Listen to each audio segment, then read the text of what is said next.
9 des araignées les plus venimeuses du monde. Très peu de gens apprécient les araignées et c'est vrai que même les plus petites peuvent faire très peur. Mais bon, au moins elles sont inoffensives, non ? Eh bien, ça dépend lesquelles en fait. Certaines d'entre elles peuvent non seulement te donner des visions de cauchemar, mais aussi te garantir un voyage à l'hôpital, voire pire. Mais quelles sont les espèces d'araignées les plus venimeuses du monde et comment s'en protéger ? Ne t'inquiète pas, tu vas bientôt le savoir. Mais avant de découvrir quelles sont les araignées les plus redoutables du monde, abonne-toi à notre chaîne et active la cloche de notification. Maintenant, tu ne rateras aucune des nouvelles vidéos que nous publions chaque jour sur Sympa. Numéro 9, l'araignée à sac jaune américaine. Chairacanthium inclusum, ou simplement araignée à sac jaune, est une araignée américaine ayant un abdomen jaune-beige. Sa taille varie de 3 mm à 1 cm et elle est considérée comme responsable de la plupart des morsures d'araignées dans le monde.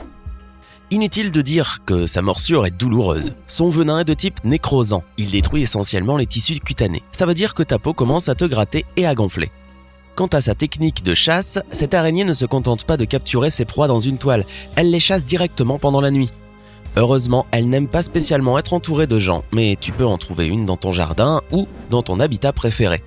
Si tu veux minimiser les risques de rencontre avec cette araignée, assure-toi de boucher tous les trous, fissures et ouvertures des portes, fenêtres et fondations de ta maison. Comme ça, elles ne s'installeront pas chez toi. Numéro 8, la veuve noire à dos rouge. Il est très facile de reconnaître cette araignée, l'Actrodectus hasseltii. Elle a un corps noir avec une bande rouge vif sur la partie supérieure de son abdomen. Si tu voyages en Australie, en Asie du Sud-Est ou en Nouvelle-Zélande, tu as de grandes chances de la croiser. Mais pas de panique, les veuves noires à dos rouge sont naturellement non agressives et elles n'attaquent généralement pas les humains, à moins d'être provoquées. Cependant, elles restent responsables de la plupart des morsures graves d'araignées en Australie. Il s'agit des femelles qu'il faut particulièrement éviter, car les mâles sont beaucoup trop petits pour nuire sérieusement à qui que ce soit. Les femelles peuvent atteindre la taille de 10 mm et leur venin est extrêmement toxique. Il affecte lentement le système nerveux, causant des douleurs intenses, des nausées et une faiblesse musculaire. Si tu te fais mordre par l'une d'elles, place une poche de glace sur la morsure et rends-toi immédiatement à l'hôpital. Numéro 7, l'araignée chinoise. L'araignée chinoise, ou Cyriopagopus schmidti, est l'une des plus grandes araignées asiatiques que l'on trouve en Chine, où elle figure en tête de liste des araignées les plus venimeuses. On la rencontre aussi au Vietnam. Elle a un corps jaune-brun foncé et peut atteindre une taille d'environ 20 cm.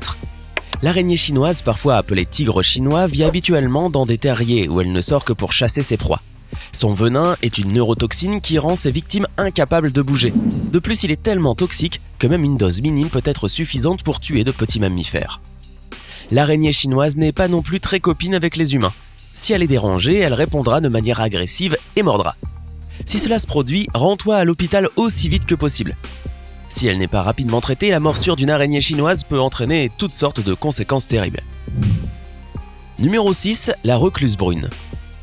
L'Oxocelles reclusa, également connue sous le nom d'araignée recluse brune, est l'une des araignées les plus venimeuses du monde. Elle peut mesurer jusqu'à 2 cm et adore se cacher dans des endroits sombres et chauds, particulièrement derrière les meubles. Je ne sais pas pour toi, mais moi je vais nettoyer les moindres recoins de ma maison juste après cette vidéo. Quoi qu'il en soit, le venin de la recluse brune est de type nécrosant et il peut facilement détruire les parois des vaisseaux sanguins situés près de la morsure. Une victime de morsure peut finir par développer un ulcère sur la peau qui mettra plusieurs mois pour guérir. Dans les cas les plus graves, la morsure peut s'infecter et comme tu peux l'imaginer, le résultat ne sera pas joli. La meilleure chose à faire est donc de laver la morsure au savon le plus rapidement possible, de surélever le membre mordu, d'appliquer une compresse froide et de consulter immédiatement un médecin. Numéro 5.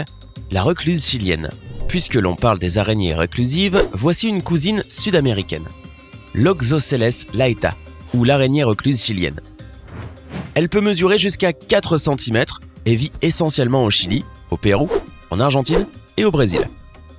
En général, la recluse chilienne ne montre pas particulièrement de signes d'agressivité envers les humains. Néanmoins, elle peut mordre si elle se retrouve pressée contre la peau. Les symptômes occasionnés par sa morsure peuvent varier de la simple irritation cutanée à la destruction cellulaire de la peau. N'oublie pas qu'une trousse de premier secours devrait contenir une poche de glace et de l'aloe vera. Ces éléments seront utiles en cas de morsure. Ils vous aideront au moins à soulager la douleur sur le chemin de l'hôpital.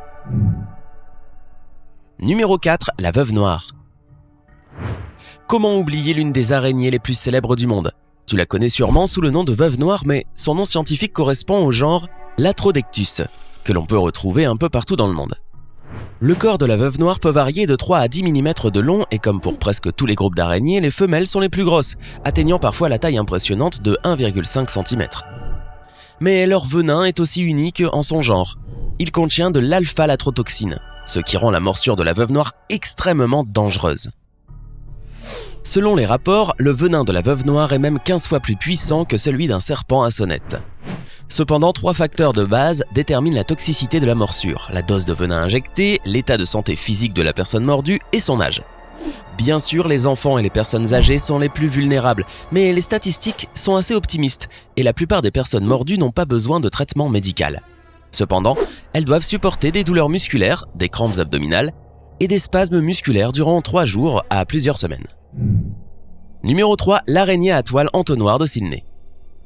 L'Australie est largement connue pour héberger des tonnes de créatures dangereuses et l'araignée à toile entonnoir de Sydney, Atrax robustus, est certainement la plus effrayante. La longueur de son corps varie de 2 à 5 cm et elle peut facilement s'inviter près des piscines et dans les garages. Étrangement, les règles régissant habituellement le monde des araignées ne s'appliquent pas à cette pièce, puisqu'ici ce sont les mâles qui sont le plus responsables de morsures. Ces dernières sont extrêmement douloureuses à cause du pH très acide de leur venin. De plus, leurs crocs n'ont aucune difficulté à pénétrer la peau humaine. La bonne nouvelle, c'est que dès ton arrivée à l'hôpital, tu recevras immédiatement un antidote. Mais ne te réjouis pas trop vite car le venin de cette araignée fait rapidement des ravages sur le corps. Donc, plus tôt tu recevras cet antidote, mieux ce sera. Numéro 2, l'araignée des sables. Faisons une petite pause dans notre classement et penchons-nous un instant sur la manière dont cette araignée s'enterre. Plutôt mignon, non? Voici une exophthalma, ou araignée des sables, qui se prépare à attraper sa proie. Le corps de cette araignée peut atteindre jusqu'à 1,5 cm de long et l'envergure de ses pattes peut mesurer jusqu'à 5 cm. L'araignée des sables n'est pas spécialement agressive, mais si elle décide d'attaquer, il vaut mieux s'enfuir le plus rapidement possible, car les études toxicologiques montrent que son venin est le plus toxique de toutes les araignées. Cette espèce vit dans les déserts africains, ce qui fait qu'elle ne mord que très rarement des humains. Cependant, certains cas ont révélé que sa morsure engendre la mort cellulaire, entraînant la destruction des vaisseaux sanguins et des tissus. Donc, comme pour toutes les autres morsures des araignées de notre liste, plus vite tu arriveras à l'hôpital, plus tu auras de chances de te rétablir facilement. Numéro 1, l'araignée banane.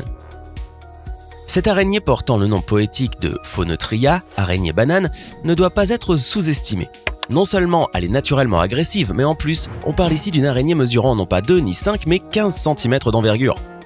Elle vit principalement dans les régions tropicales d'Amérique du Sud, mais on peut aussi parfois la rencontrer en Amérique centrale. En général, l'araignée banane est plutôt paresseuse la journée et préfère chasser la nuit. Et crois-moi, si tu rencontres un jour une telle araignée, tu ne l'oublieras sûrement jamais. Son venin contient des neurotoxines qui entraînent une perte de contrôle musculaire et une détresse respiratoire, accompagnée de douleurs et de nausées extrêmes, pouvant conduire à une paralysie cardiaque. Bien sûr, des soins médicaux sont absolument nécessaires ici, alors tu devrais consulter un médecin immédiatement en cas de morsure. Mais je te souhaite de ne jamais avoir affaire à une telle rencontre. Alors que penses-tu de ces charmantes demoiselles? Laquelle te fait le plus peur? Dis-le nous dans les commentaires. Et tant que tu y es, n'oublie pas d'appuyer sur le bouton j'aime et de partager cette vidéo avec tes amis. Et si tu veux voir d'autres vidéos passionnantes de sympa, clique simplement sur le bouton d'abonnement et rejoins la communauté. À bientôt!